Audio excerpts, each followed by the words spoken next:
Mr. President, my favorite game of 2023, has a digital edition coming out soon.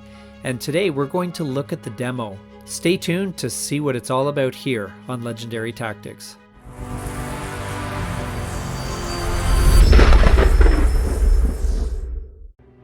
Welcome to the digital edition of Mr. President.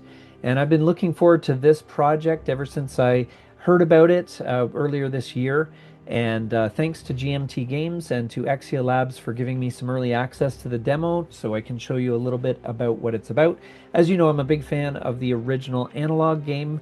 However, there's some advantages sometimes to digital. A lot of the bookkeeping and so forth that took so much time in the original, I'm really hoping it cuts down a game from probably around 10 hours or so, 8 to 10 hours, to much, much less than that. And I think this shows some promise. So let me show you the interface. So the first screen, you can just see there's very simple menu at the moment, play demo scenario, settings and exit. So we'll play the demo scenario. And you can probably recognize the board looks very similar. It's basically a direct translation from the analog. And the tab button is going to basically get the menu, move the menu in and out of the way. You're also going to want to use your AWSD controls, and they kind of zoom around in a way which I think makes a lot of sense. So you can take a look at, say, a couple of zones in the world, or you can zoom over to the turn sequence, see where things are going with the state of the economy or the passing of bills. Strategic capabilities tracks. You can see some of this is still under construction, but you can use your mouse wheel to zoom in and out and so forth as you normally would. But I really like this this way of kind of zipping around the map. If you know the board well, I think it's a good way to get around. This is a great interface, but obviously it does help if you know the original board game. I think it makes it that much easier. There's a lot of information that's conveyed in these little boxes here, and you're going to want to make sure that you've read the rules, you understand the game and how it works. Although the tutorial might be very good, I don't know that yet. But as far as this is concerned, I think the interface works well and is very snappy. So this is the demo, as it says. So it's going to just play through a few segments of the game. So we're going to start with any 4 domestic or diplomatic actions. And so spacebar is also going to be key in progressing through the game. It basically takes you through to the next steps, and it gives you a breakdown of all the different moves that are available.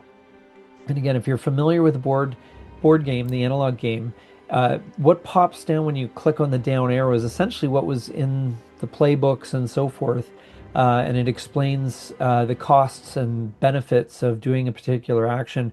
What I do like is it actually automatically shows you what your die roll modifiers are, so you don't need to go through that huge list. It'll do it all automatically.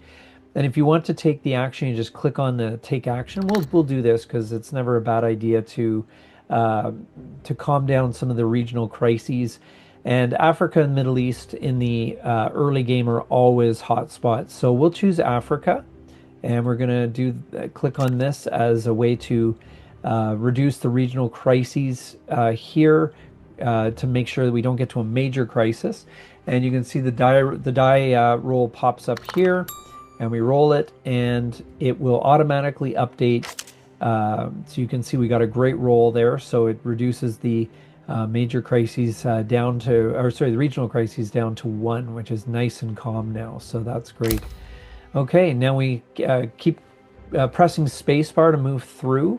And I think what we're going to do some direct intel gathering against 2 different groups here. So we're going to take the action, and we'll pick this group here, and we're going to hit the die roll. It did not make it, but you can re-roll the die for the cost of 1 action point. So we'll do that.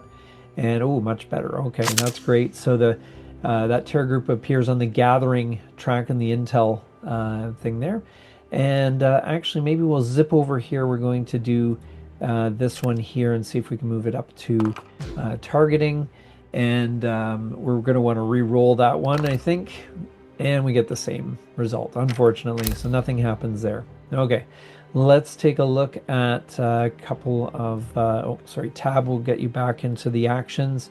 Let's do a drone strike on the terror group here. And again, it has all the stuff. You can see the different modifiers and all the results that you're looking for.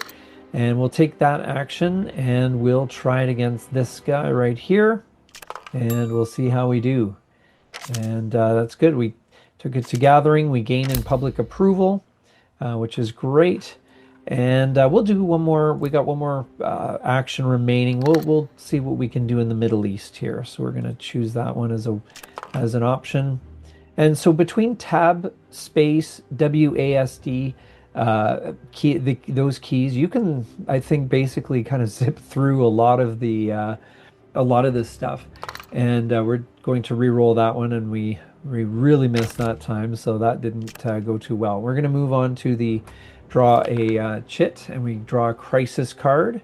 And this is the event card, so we're going to draw that one from the deck, and we get China creates massive infrastructure jobs fund. It has a checklist, checkbox here to show you which is, which result, how you move through the different results and so forth to make sure you know where you are on the event card, which I think is pretty good. We're going to roll and see, and we end up with a 6. So that is in the Middle East. And unfortunately, we get the target region is the Middle East. The state of the economy, you can see it's going to increase the, if we move the tab over and zoom over to China here, you can see the state of the economy is at 5. So it is going to increase the regional stability and decrease the regional crisis in the target region, but it's going to come at the cost of a couple of China influence. We're going to draw the next chit, and we draw 2 crisis cards. So we're going to go that. And this time, Chinese oil development deal brings stability to the region. So that is going to pick a random region, and we go to Africa, and it makes it more stable, but of course, Chinese influence appears. And then finally, the last card here, new automation technologies. Oh my, lots of China events create a huge increase in Chinese factory production. So you can see we're just going to walk through these steps here. So we place in a economy improving thing here. That one's checked off. Place 1 China influence in Asia Pacific. Okay, that is done. Then place 1 more influence in a random region. We roll 10, so it goes back into the Asia Pacific again. And if our relations are 3 or higher, and let's take a quick look, and they are, the relationship with the US track here. So we're going to place an economy improving on the US state of the economy track. So that's not a bad result there. And China is becoming a little more pro-US. So instead of trending anti-US, it's just neutral now. And then we move on to the next draw chit, which is another card here, the Fed to raise interest rates. So we have to see whether the state of the economy, zoom over here. Oh, there we are. So the state of the economy is not in great shape, but we'll see where we are. No, and we don't get to re-roll that one. So we're going to place the worsening economy on that space, and we lose a public approval, and then we're going to roll to see how we do with the relations with Congress, and we pass that one without a problem. Then we've got another one. Papal visit fosters patriotic spirit of cooperation. So we're going to get a boost in a couple of areas with the media and relations with Congress. We're going to get a bit of a public approval bump, which is nice. Bipartisan relations improve, and we get a couple of action points. That's pretty good. And a party relations check. So let's see how we do on that one. And we yeah, we passed that one, which is great. So we don't, our party relations do not get worse. Okay, now we've moved on to domestic and diplomatic and military. So these essentially are any of the actions we'd like to do. Let's take a look. We don't have any domestic crises to really worry about at this point, so I'm not worried about that one. Let's attempt to stimulate the economy though, because that is obviously in a bad spot. So. We have some action points. We're going to spend those 2 action points to add a -2 to the die roll. And we're going to do a state of the economy check. So I'm going to zoom down to the economy spot. And we're going, well, actually, I'll get that out of the way. And we're going to roll and didn't end up making it, but let's spend a point to re-roll. And of course, we end up in a worse spot. Okay, let's do some party fundraising. Finally, something that's guaranteed. So we look at our party relations track over here. So party relations is at 6. That's pretty good, but I want to give you an idea of the different activities. So we're going to boost that to 7. So that's good. They're happy with us. And next up is, let's say, corralling the cabinet. So this is going to potentially get a better, a more effective cabinet. And we're not going to spend an action point on this one. We're just going to take the action and we roll the dice. And how did we do? Well, we did not do well. So we're losing cohesion. So let's spend the action point to re-roll that one. Oh, much better. Okay, that's good. And so our cabinet is in the state of improving, as you can see. And public approval has a bit of a boost. And that's great. And now we move on to terror acts or chaos. So we see which is it. It's going to be terror act. Terror acts occurred. So +1 regional crisis to any region with a rogue state. So you can see that we're walking through the procedure that would normally be done through the playbook. And the playbook is great anyway, but I think this is obviously it's a very good way of just automating a lot of the bookkeeping that was going on. So in each region where there are at least 2 level 1 terror groups, for example, Africa, remove one of them and replace them with one level 2. So anyway, we're going to see where that happens. You can see all the things changing around. And then we roll on the terror acts table. We get a 3. So roll for a random region and place a level 1 group there, and that's good. And then we have some domestic actions. So let's attempt to stimulate the economy again. We're gonna save our AP, and so I think we end up improving our economy there. So that's good. We got the economy improving. And let's try improving bipartisanship in Congress. And I don't know how easy this will be, but let's give it a go. And no effect on that one, unfortunately. It's very hard to get people to work together. And let's address a domestic crisis. Now, we're not in a bad spot that way at the moment. But you can see we've got a domestic focus POTUS attribute, and the vice president or chief of staff's domestic rating is pretty good. So we've got a die roll modifier of -2 on this one. So, and we need to basically make a cabinet effectiveness check. So let's see, our cabinet effectiveness is 5. We're going to roll, and we are good, especially with our modifiers. So we're going to reduce the domestic crises in the United States, and we get a bit of a boost in public approval as a result. Okay, now we draw a chit, and we draw a couple of crisis cards. Let's see what happens. White House media team takes web by storm. Ooh, a social media viral video. So we get some public approval out of that. We're actually at 48%. That's pretty darn good.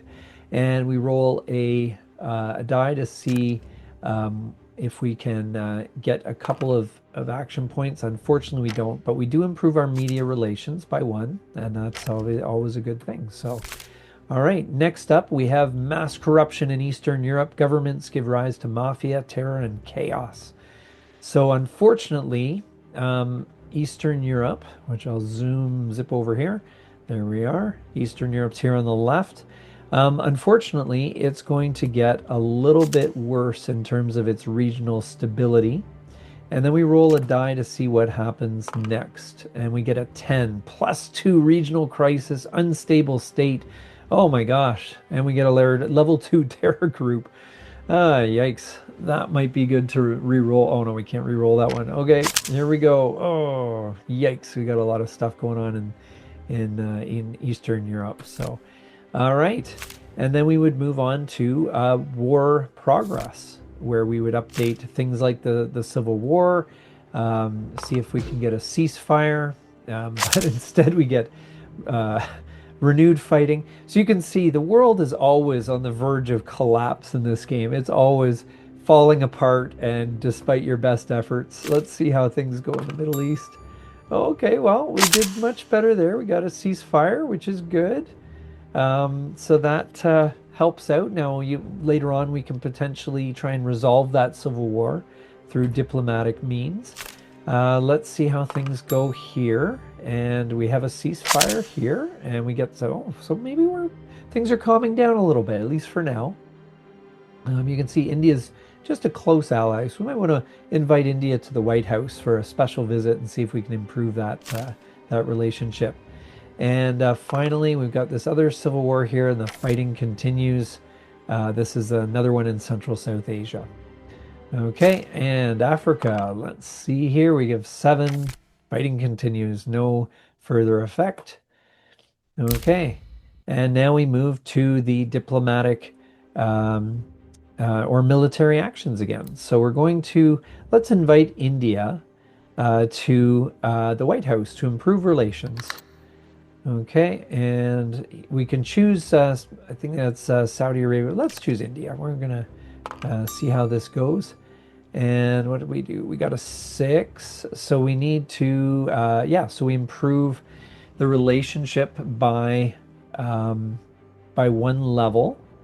And I believe that is good to go, isn't it? No, we missed that one because we had a die roll modifier there, I guess. So we're going to spend an action point to re-roll, and we do worse, of course.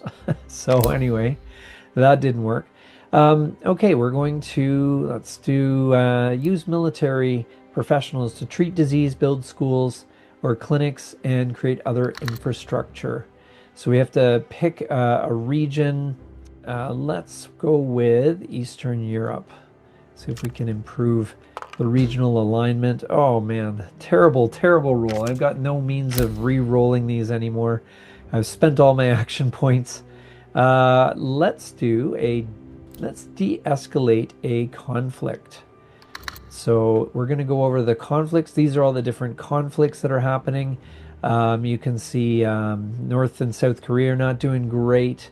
And neither Russia or Ukraine. So let's de-escalate this one, see if we can improve it. And we don't do any good there either.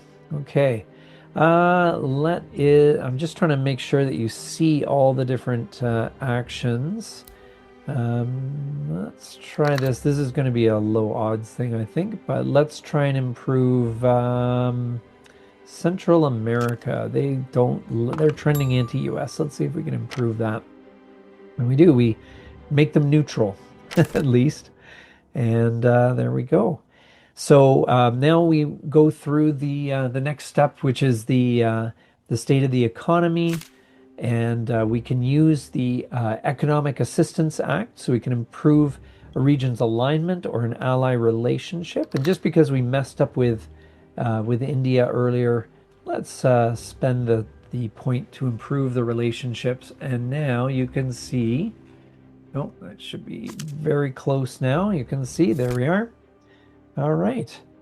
And that, we lost a bit of public approval, I guess, on that, but that's okay. and relationships with Congress change. And now we move on to the um, the China phase. So this is first of all, we check to see if China's uh, got enough influence across 15 or more regions. They do not. Then they're going to evaluate the posture. We flip over the tension counters, and the current posture is 2. The relations with the U.S. is 3, so there is no effect on their posture changes. Then relations with U.S. You can see relations no change. So again, a lot of this is automated. So you don't have to worry about it. It just kind of happens. So then we redraw the tension counters, or half of them, and then they're going to attempt to improve their capabilities. So we're going to see how they do with their cyber warfare, and fortunately, there's no effect there. Next, they're going to try and improve their naval forces, and they get a 7, which is not good enough to improve their naval forces. They're also going to try to improve their ground forces, and fortunately, they don't do well there either, which is excellent. So now we see about their economy overall. Looks like their economy is improving. Okay, and next, that is the end of the demo for Mr. President. So hope you got an idea of how quickly this can play compared to the original analog version. I think you'll find it's much more speeded up. Uh, I think, especially once you've played it a little bit. I've played through the demo. This is my sort of third time through. And I think there is some stuff that happens fast. So you have to be mindful of that. There may be some things that if you're not as familiar with the game, you might be wondering like, what the heck's going on, or why is this happening? So if you do have the hard copy of the game and you have the playbook or something, just to walk through and help you with your understanding of what's kind of happening, I think that'll make it a smoother learning experience, or at least getting into the digital version. Once you're familiar with it, I'm sure it'll just zip quickly through, and who knows, you might even be able to play an entire 4-year term in maybe just a couple of hours. So I'm really excited to see how this all fleshes out, and as I said, I'm really a big fan of the interface. I think it makes sense for the way the game is. There's still a lot of information to track, but at least you have a way of getting around the board in a way that intuitively makes sense. So anyway, I hope this little walkthrough was of value to you. Check out the demo. You can download it and see for yourself. Give it a try. The demo actually plays out differently every time. It's not a scripted thing. So depending on what happens, it can actually be a different game for you, or at least that segment of the game that we can play. So thank you so much for watching. This is NATO with Legendary Tactics.